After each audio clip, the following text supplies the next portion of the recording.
your name and how old you are? Yeah, so my name's Ryan Singh. I'm 23 years old and I've been homeless now for a year. I've been working since the age of 14 with a family business, and then I went into an apprenticeship as a parts advisor in a car dealership at Toyota. That was a 3-year course, and 1 week before my graduation I was fired because of staff cuts, so it was easy to get rid of me. But cars has always been my passion and my dream. I've always been into cars as it's been a family thing, and once I got fired from there I lost a lot of hope because I tried other jobs after there, the NHS warehouses, but I didn't like working just for the money if I didn't enjoy it. And then I used to get bullied a lot when I was in school and the people around my house who lived near me, so I had to move away from there. And then as I moved away, I didn't realise how hard it was to get a place and get a job at the same time when you're by yourself, and it's very hard. So I went back to my family, but my mum is an alcoholic, so I had to leave there because it wasn't a safe and stable environment for me to be in. And then since then I've moved up and down the country trying to have a fresh start and stay away from people. I lived in Birmingham for 2 years. I was homeless for 6 months before a year ago, and it didn't work. But I wouldn't wish this on my worst enemy. People don't realise how your life can change. I was working on £17,000 a year job, and in the blink of an eye it changes your life, you know, and no one wants to be in this situation at all in this freezing cold weather. And people say to me, go to the council or go here, go there to get help, but they don't realise how hard the system actually is on people like us. You know, they don't house you as quick, and when they do, it's somewhere where it's ideal for you. Like someone like me, I don't do any drugs, I only have a drink now and then, and they put you in places where people are on crack or heroin, which they try to bring you on. So you've got to stay positive and strong-minded to stay alive in these streets, really. And it's very hard to cope with. You know, every day you're sleeping in a car park like I am. I'm sleeping in a car park, and you don't know if someone's gonna stamp on you, spit on you. I've had someone just up the road here on Christmas Eve, a girl comes kick me in the head. I've had a guy spit on me. I've had people the other week say, go back to your own country, you don't deserve a penny, even though my family and my grandparents are born and bred here. You know, and it's, people say a lot of things without realising how we get in this situation and what makes us get here. We didn't just wake up one day and ask, oh, can we be homeless and live on the streets?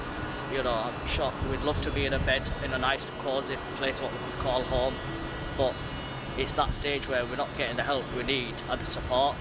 You know, it's okay even by giving a house to someone, but it's getting them to get in a job, whereas the system seems to be, if you're on benefits or something, then you can stay in that. Not, oh, we'll give you a job, or we'll do this, or we'll help you do that. You know, it's hard. It seems to be a lot of one way.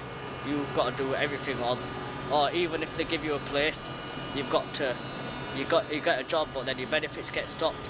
So it's one or the other. You know, you're fighting with what should you do. And when you haven't got a criminal record like myself, it's hard when people say, you know, people intimidating you, go do this or go do that. You want to stay positive and clean-minded, and it's very hard. Like, I have posh people around Leeds who will be ignorant and selfish towards you. They won't even acknowledge you, and they'll do like the thing what you do to a dog to get away from you. But then you get the people who maybe not on benefits, but they're just stable just about themselves, and they're more appreciative of what story you've got and where you come from. They'll spend more time talking to you. People think when we sat down, whether you call it begging, tapping, that we're asking for money all the time. Yeah, it's for a reason. Other people's might be drugs, mine's to get somewhere to stay, even if it's one night stay. But what they don't realise is even someone acknowledging me and having a 5-minute, 10-minute conversation with me means a lot more to me than someone even giving me a fiver or a tenner, because someone spending time talking to me keeps my mind articulate and keeps me focused on how I could be and how I was. You know, and like I say to people, I don't wish this on my worst enemy, but you could wake up the next day and be homeless. I know a couple of people who used to give me money, and I've seen them on the streets now. because of COVID. They've got families and they've had to take out loans of like £15,000 just to look after the family because of COVID. Like I said, life's just full of surprises. I don't know how to explain how it feels. You're waking up every morning at 6, 7 in the morning, you know, shaking, freezing. You get hypothermia, then you've got stuff like COVID, so you try to stay away from people, but you're outside and you've got more chances of getting flu and, you know, illnesses. And it's not good, like I say, but the system isn't helping us in what it should be doing to help. And when it does, it puts you in place in a predicament where you could be in a house with 3 other people who do other drugs. And in the state that us homeless people are in, if you don't do anything, they want to make their habit your habit so you can fund it. And it's a vicious circle once you get in there. And like I said, I just wouldn't wish this on anyone. But all I just say to people is, if you walk past someone who is homeless, you don't have to give them anything, but out of your heart, just acknowledge them and say hello or speak to them, get to know the story, because everyone has got a story at some point. Like I say, I'm 23 and I've worked since I was 14, 15. So, like I say, I used to walk past people who were homeless and like shove them off my shoulders kind of thing, you know, and you just don't know what can happen. You just don't know. How do you feel about getting like a chance to tell your story? It makes me feel a lot better because, like I say, the odd 5-minute conversation I'll have with someone, I enjoy telling them.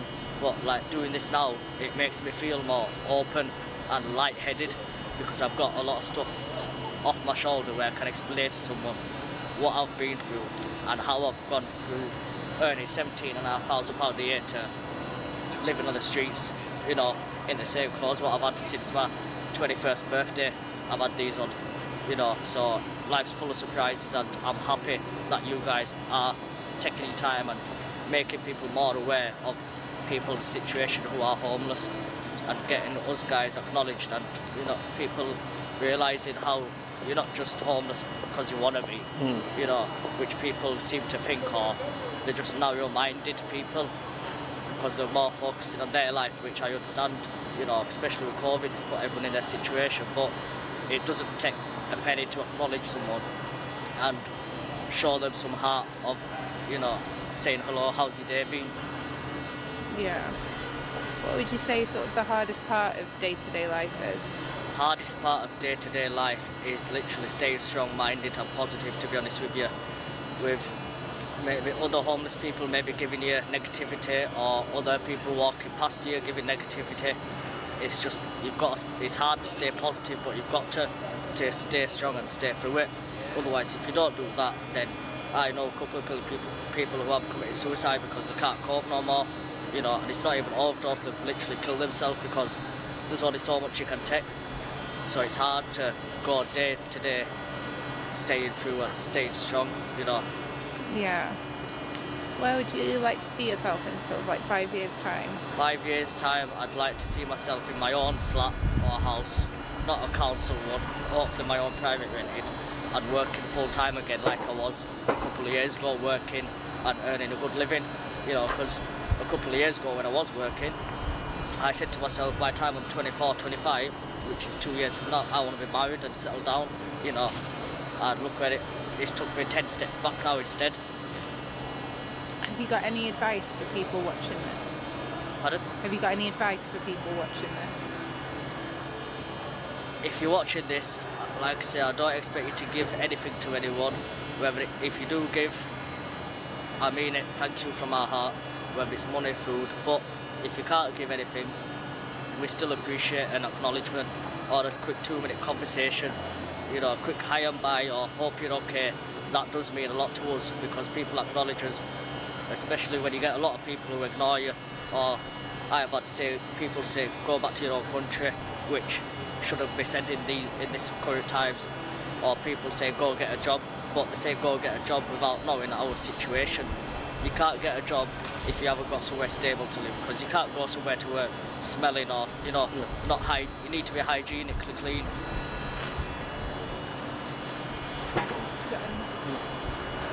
That's great, thank you so much. No, thank you very much, guys, and just please be take on board what we do say and our stories.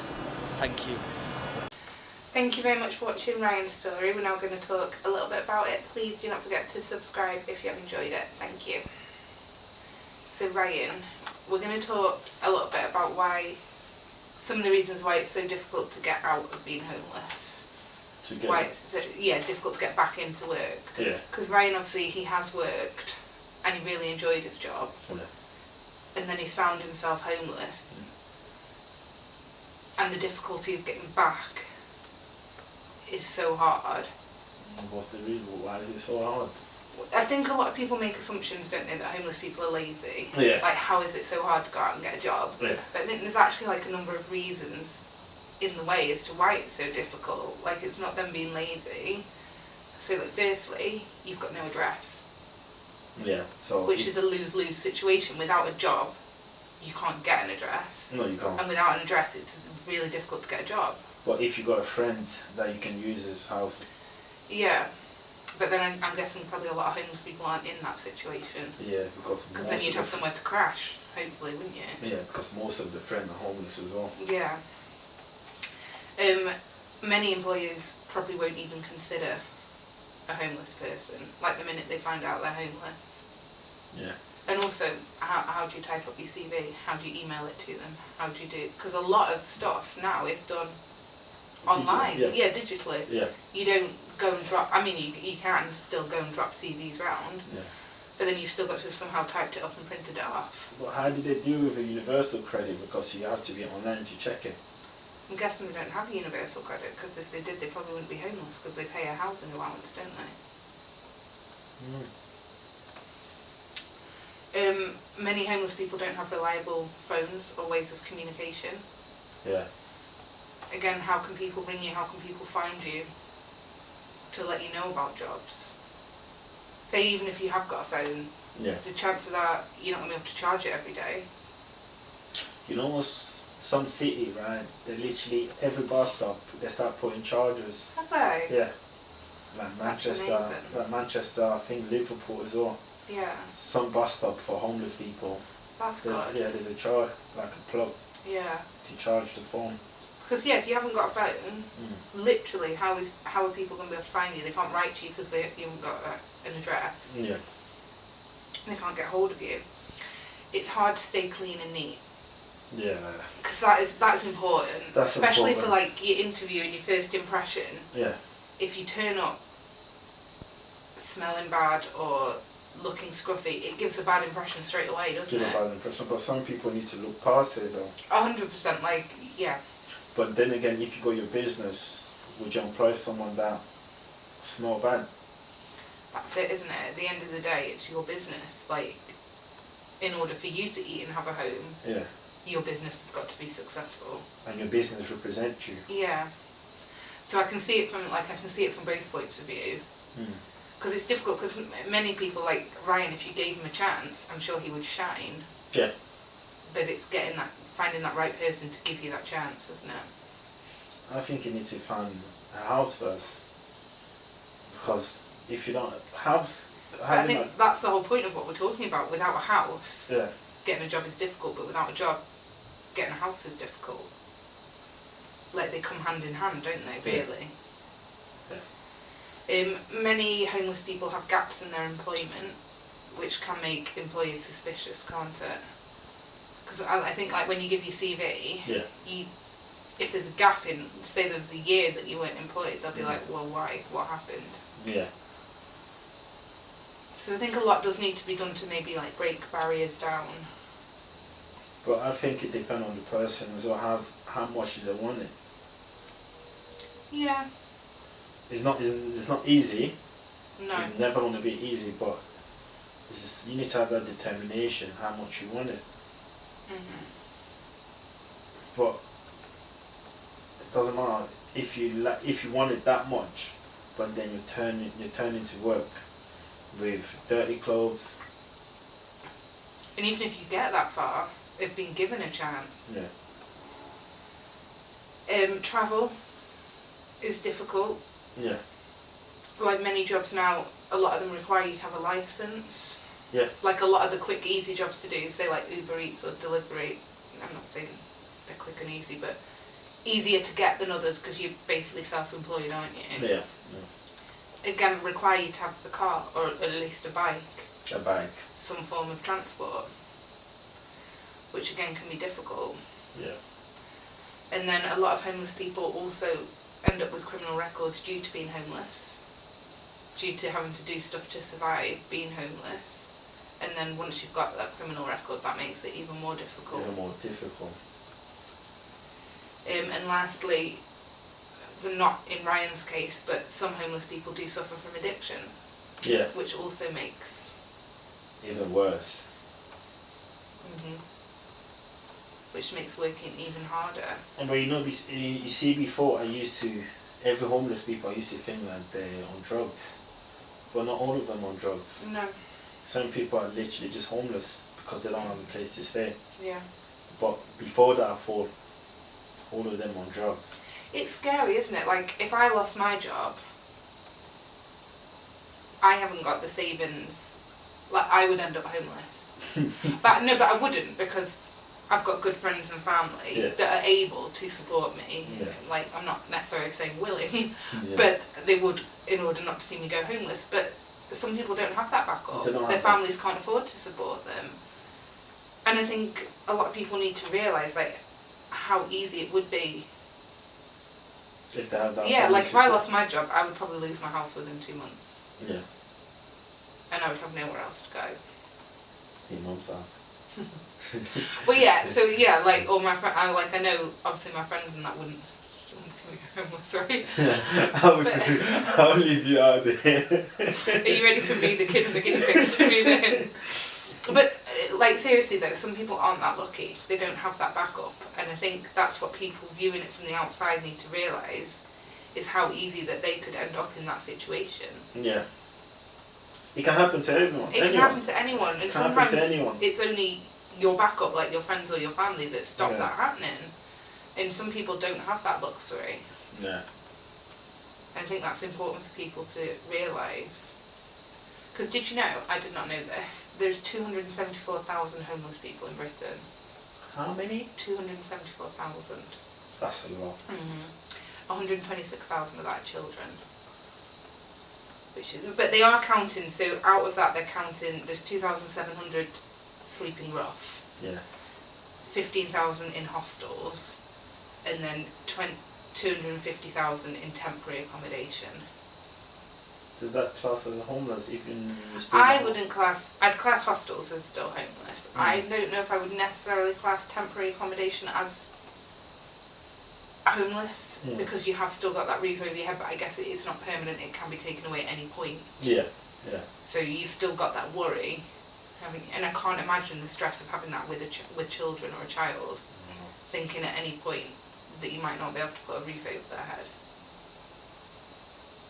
But I think it's just important for people to realise, with people like Ryan, it's not his fault. Like, it's just a set of unlucky circumstances. It's not his and fault. It could happen to anyone. Yeah. He's willing to work. He wants to work. He had a good job before. And I think, like, we as a society just need to be more humane and understanding. And not just view it as, well, they're being lazy. Like, it's their choice. They could go get a job. You know, there's lots of factors in the way of stopping them getting a job. Yeah. Like, it's not easy. It's not easy. Like, for everyone, it's not easy at all. No. It's not. And we just need to stop judging and work on being a bit kinder. And people that attack homeless people. Now, Ryan said, had a girl come and kick his head or something like that. It's just... If you don't want to help the man, don't go kick his face or hit him or be mean to him, because he's not harming no one. But then I think, I might be wrong and I might get thrown to the wolves in the comments here, but I think that's upbringing. Like, if you're allowed to get away with being a brat as a kid, or like your parents look down on people, I think then surely you are more likely to be the same way. Yeah. Yeah. Like, I think it's important, even with young kids, to educate To educate them. Yeah. Yeah. And I think that is getting better in schools now. Yeah. Like, my daughter's only 5, I was going to say 4 then, 5, so she's in year 1, and she's already coming home telling me about all the lessons they have on, like, kindness and mental health, even at this age. Like, big feelings, little feelings, like learning how to manage your feelings. So I think it is getting better in schools, because that stuff, I don't remember ever doing that stuff. No. I wouldn't have been taught that stuff. 5 years old, I think they're too young for mental health. Yeah, but it's just like they obviously simplify it down, so she's learning like about big feelings that you need someone else's help to get through, like if you're really sad, or little feelings where you can be cheered up easily. Yeah. Like, I think obviously it has to be tailored to the age, but I think it's good to start Yeah. young Yeah. in teaching them that being kind is more important, the most important thing. Yeah. Like, if ever I'm like complimenting her, like I'll tell her loads of stuff before bed every night, and I always leave like beautiful as like the last thing. Like, I say like you're kind, you're brave, you're strong, like, because I think they're more important traits than someone walking around thinking they're pretty. Obviously I want her to think she's pretty, but like to me it's more important that she thinks she's kind and brave and strong. Yeah. Smart. I am. But I think, yeah, education. Education is the key. Is the key. Is there anything else you'd like to add at all? No, thank you. Thank you very much for watching, and we'll see you again next week. Please don't forget to subscribe if you have enjoyed it.